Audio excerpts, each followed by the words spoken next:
A Description of a Morning by Jonathan Swift. Now hardly here and where an hackneyed couch appearing showed the ruddy morn's approach. Now Betty from her master's bed had flown, and softly stole to discompose her own. The slipshod prentice from his master's door had pared the dirt and sprinkled round the floor. Now Moll had whirled a mop with dexterous airs, prepared to scrub the entry and the stairs. The youth with broomy stumps began to trace the canal's edge where wheels had worn the place. The small coal man was heard with cadence deep, till drowned in shriller notes of chimney sweep. Duns at his lordship's gate began to meet, and brick-dust Moll had screamed through half a street. The turnkey now his flock returning sees, dilated out the nights to steal for fees. The watchful bailiffs take their silent stands, and schoolboys lag with satchels in their hands. A Love Poem from a Physician to his Mistress by Jonathan Swift. By poets we are well assured that love, alas, can never be cured. A complicated heap of ills, despising boluses and pills. A Chloe, whiz I find is true, since first I gave my heart to you. Now by your cruelty hard bound, I strain my guts, my colon wounds. Now jealousy, my grumping trips, assaults with grating, grinding grips. When pity in those eyes I view, my bowels wembling make me spew. When I an amorous kiss designed, I blench the hurricane of wind. Once your gentle sigh let fall, remember how I sucked it all. What colic pangs from whence I failed, had you but known your heart would melt. Like ruffling winds in cavern pent, till nature pointed out a wind. How have you torn my heart to pieces, with maggots, humours, and caprices. Whenever I hear a rival named, I feel my body all inflamed, which, breaking out in boils and blains, with yellow filth my linen stains. All parched with extinguished thirst, small beer I guzzle till I burst. And when I drag a bloated corpus, swelled with a dropsy like a porpoise, when if I cannot purge or stale, I must be tapped to fill a pail. A Love Song in the Modern Taste by Jonathan Swift. Fluttering spread thy purple pinions, gentle Cupid, over my heart. I, slave in thy dominions, nature must give way to art. Mild Arcadians ever blooming and nightly nodding over your flocks, see my very days consuming all beneath yon flowery rocks. Thus the Cyprian goddess weeping mourned Adonis' darling youth, him the boar in silence creeping, god with unrelenting tooth. Cynthia tune harmonious numbers, fair discretion, string the lyre, soothe my ever-walking slumbers, bright Apollo lend thy choir. Gloomy Pluto, king of terrors, armed in adamantine chains, lead me to the crystal mirrors, watering soft Elysian plains. Mournful cypress, verdant willow, gilding my Aurelia's brows. Morpheus, hovering over my pillow, hear me pay my dying vows. Melancholy, smooth meander, swiftly purling and around, on the margin lovers wander, with the flowery chaplets crowned. Wasp and Philomela dropping, softly seek a silent mate, see the bird of Juno stopping, melody resigns to fate. A Riddle by Jonathan Swift. I'm wealthy and poor, I'm empty and full, I'm humble and proud, I'm witty and dull. I'm fool and yet fair, I'm old and yet young, alive with more care, and toast Mrs. Young. In rigging he's rich, while in pocket he's poor. He cringes to courtiers and to the cits, like 20 dresses but looks like few scorn. He's a wit to the fools and a fool to the wits. Of wisdom is empty but full of conceit. He paints and perfumes while he rots with a scab. 'Tis a beau you may swear by his sense and his gait. He boasts of a beauty and lies with a drab. An Answer to a Friend's Question by Jonathan Swift. The furniture that best of please, St. Patrick's Dean, good sir, are we's. The knife and fork with which I eat, and next the pot that boils the meat. The next to be preferred, I think, is the glass on which I drink, the shelves on which my books I keep, and the bed on which I sleep. An antique elbow chair between, big enough to hold the Dean, and the stove that gives delight in the cold, bleaky, wintry night. To these we add the thing below, more for use reserved than show. These are what the Dean do please, all superfluous are but we's. Answer to Lines from Mayfair by Jonathan Swift.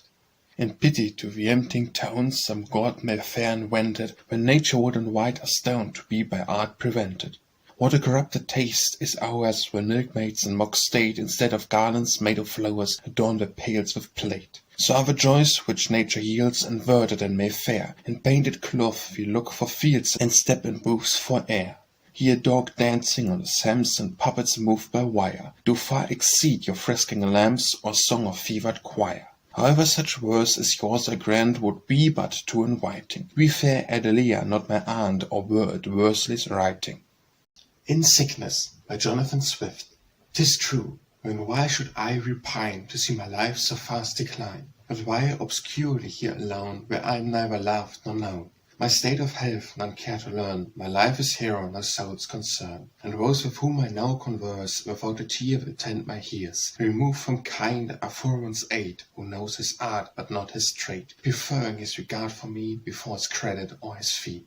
Some formal visits, looks, and words, what mere humanity affords, a meet perhaps for 3 or 4, from whom I once expected more, which those who tend the sick for pay can act as decently as they.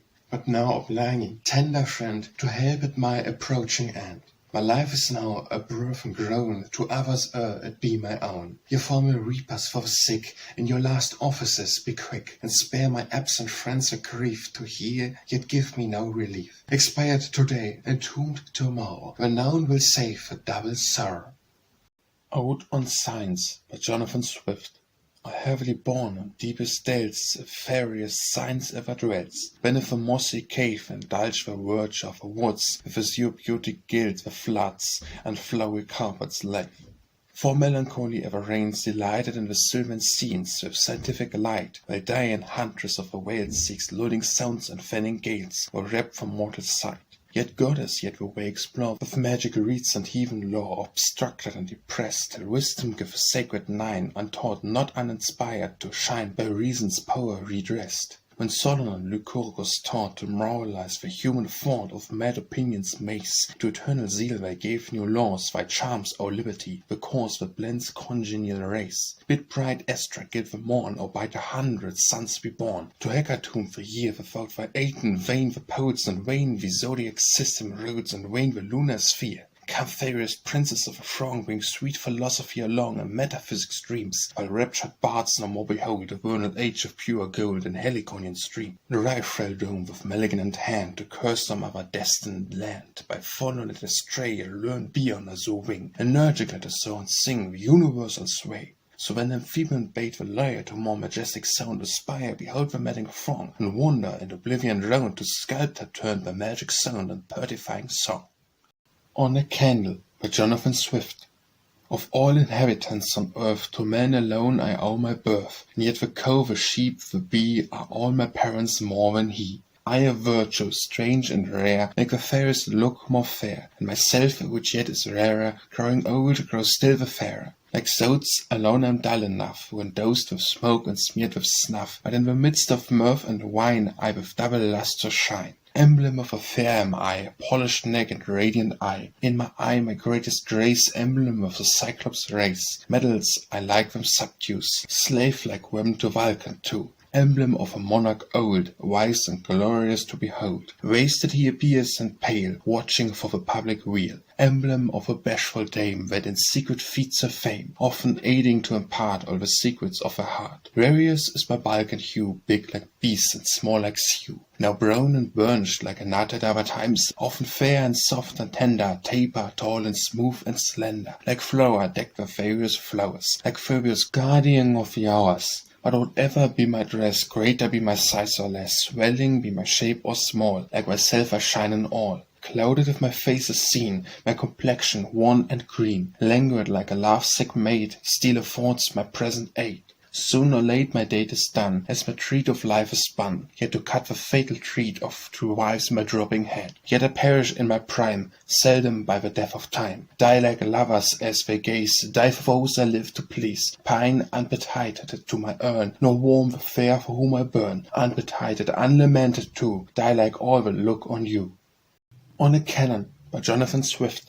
Begotten and born and dying with noise, the terror of woman and pleasure of boys, like the fiction of poets concerning the wind. I am chiefly unruly when strong is confined. For silver and gold I don't trouble my head, but all I delight in is peace of lead, except when I trade with a ship or a town, while when I make piece of iron go down. One property more I would have to remark, no lady was ever more fond of a spark. The moment I get on, my soul's all afire, and I roar out my joy, and the transport expire.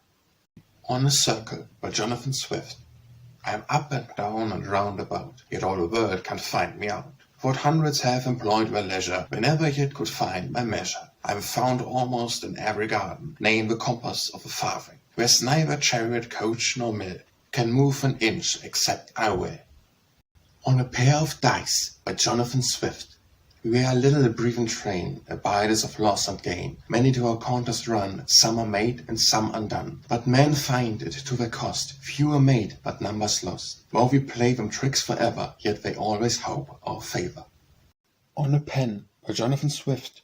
In youth exalted high in air, bathing in the waters fair, nature to form me took delight, and clad my body all in white. My person tall and slender waist, and either side with fingers graced, till me the tyrant man espied, and wrecked me from my mother's sight. No wonder now I looked so thin, but tyrant stripped me to the skin. My skin he flayed, my hair he cropped, at head and foot my body lopped. And when with heart more hard than stone, he picked my marrow from the bone. To vex me more, he took a freak, to slit my tongue and make me speak. But where the rich wonderful appears, I speak to eyes and not to ears. He oft employs me in disguise, and makes me tell 1,000 lies. To me he chiefly gives entrust, to please his malice or his lust. For me no secret he can hide, I see his vanity and pride. And my delight is to expose his follies to his greatest foes. All languages I can command, yet not a word understand. Without my aid the best divine, and learning would not know a line. The lawyer must forget his pleading, the scholar could not choose reading. Nay, man my master is my slave, I give command to kill or save, can grant 10,000 pounds a year, and make a beggar's bread appear. But while I thus my life relate, I only hasten on my fate. My tongue is black, my mouth is furred, hardly now can force a word, and I unbetitled and forgot, and on some Dunkirk left to rot.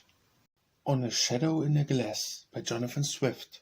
By something formed I nothing am, yet everything that you can name. In no place have I ever been, yet everywhere I may be seen. And all things false, yet always true, I'm still the same, but ever new. Lifeless, life's a perfect form I were, can show a nose, eye, tongue for ear, yet neither smell, see, taste, or hear. All shapes and features I can boast, no flesh, no bones, no blood, no ghost. All colors without paint put on, and change like the chameleon. Swiftly I come and enter where not a chink lets in the air. Like thought, I'm in a moment gone, nor can I ever be alone. All things on earth I imitate, fast heaven nature can create. Sometimes imperial robes I wear, and in beggars' rakes appear. A giant now, and straight an elf, I'm everyone, but never myself. Never sad I mourn, never glad rejoice. I move my lips, but want a voice. I never was born, nor e'er can die. When, per feet, tell me what am I? Most things by me do rise and fall, and as I please were great and small, invading foes without resistance, with ease I make to keep the distance. Again, as I'm disposed, the foe will come, though not a foot will go. Both mountains, woods and hills and rocks, and gamesome goats and fleecy flocks, and lowing herds and piping swains come dancing to me over the plains. The greatest whale that swims the sea does instantly my power obey. And vain for me the sailor flies, the quickest ship I can surprise, and turn it as I have a mind, and move it against tide and wind. Nay, bring me here the tallest man, I'd squeeze him to a little span, and bring a tender child and pliant, you'll see me stretch him to a giant, nor shall I in the least complain, because my magic gives no pain. On the Very Old Glass at Market Hill by Jonathan Swift. Frail glass, thou mortal art as well as I, though none can tell which of us first shall die. We both are mortal, but thou, frailer creature, mayst die like me by chance, but not by nature. On Another Window by Jonathan Swift.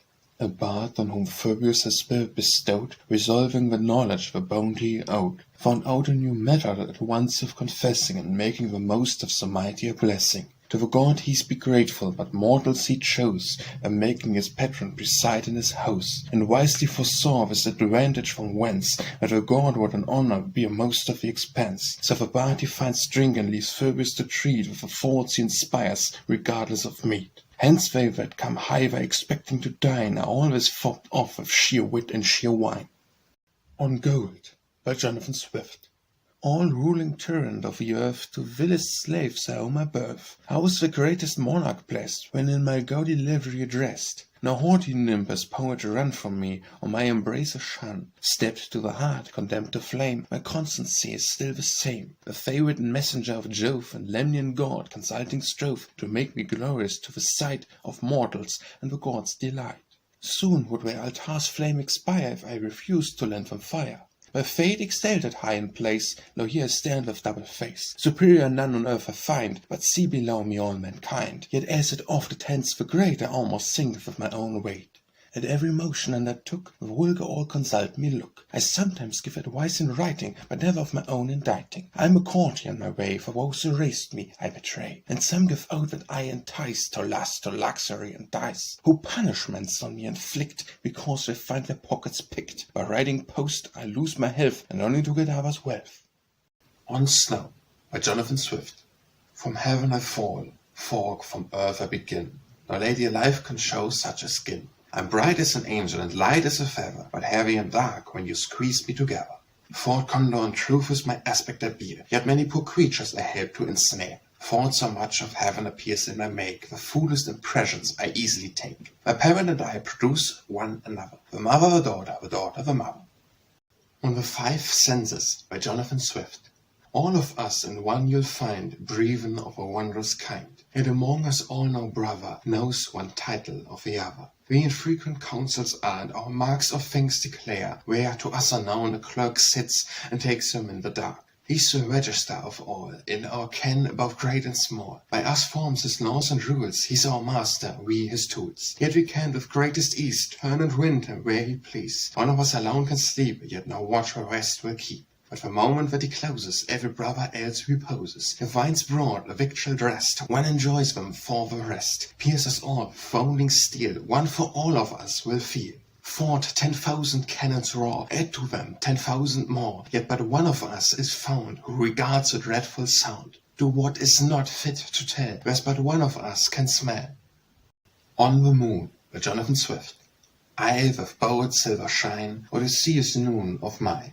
First I show you but a quarter, like the bow that guards the Tartar, when the half and then the whole, ever dancing round the pole. What will raise your admiration? I am not one of God's creation, but sprung, and I this truth maintain, like Pallas from my father's brain, and after all I chiefly owe my beauty to the shades below. Most wondrous forms you see me were, a man, a woman, lion, bear, a fish, a fowl, a cloud, a field. All figures heaven or earth can yield, like death sometimes in a tree, yet am not one of all you see. On the Union by Jonathan Swift. The Queen has lately lost a part of her entirely English heart, for want of which, by way of botch, she pieced it up again with Scotch. Blessed revolution, which creates divided hearts, United States. See how the double nation lies like a rich coat with skirts of fries, as if a man in making posies should bundle thistles up with roses. Wherever yet the Union saw of kingdoms without fate or law, henceforward let no statesman dare a kingdom to a ship compare, lest he should call our commonweal a vessel with a double keel, which, just like ours, knew rigged and manned, and got about a league from land. By chance of wind to leeward side, the pilot knew not how to guide, so tossing faction with overwhelm our crazy double-bottomed realm. On Time by Jonathan Swift. Ever eating, never cloying, all devouring, all destroying, never finding full repast, till I eat the world at last.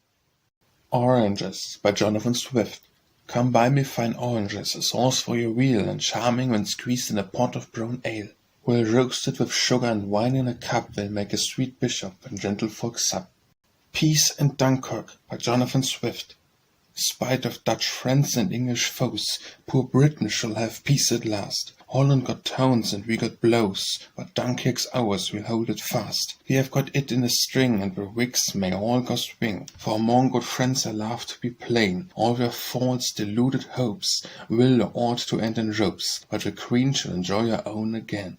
Sunderland's run out of his wits, and dismal double dismal looks. Wharton can only swear by fits, and strutting haulers of the hooks. Old Godolphin, full of spleen, made false moves and lost his queen. Harry looked fierce and shook his raked mane, but a prince of high renown swore he'd rather lose a crown than the Queen should enjoy her own again. Our merchant ships may cut the line, and not be snapped by privateers, and commoners who love good wine will drink it now as well as peers. Landed men shall have their rent, yet our stocks rise cent per cent. The Dutch from hence shall no more millions drain, will bring on us no more debts, nor the bankrupts fill gazettes, and the Queen shall enjoy her own again. The towns that took never did us good. What signified the French to beat? We spent our money and our blood to make the Dutchman proud and great. But the Lord of Oxford swears Dunkirk never shall be theirs. The Dutch-hearted Whigs may rail and complain, but true Englishmen may fill the good health to General Hill, for the Queen now enjoys her own again. The Dog and Thief by Jonathan Swift. Quoth the thief to the dog, let me into your door, and I give you these delicate bits. Quoth the dog, I shall be more villain than you're, this sight must be out of my wits. Your delicate bits will not serve me a meal, but my master each day gives me bread.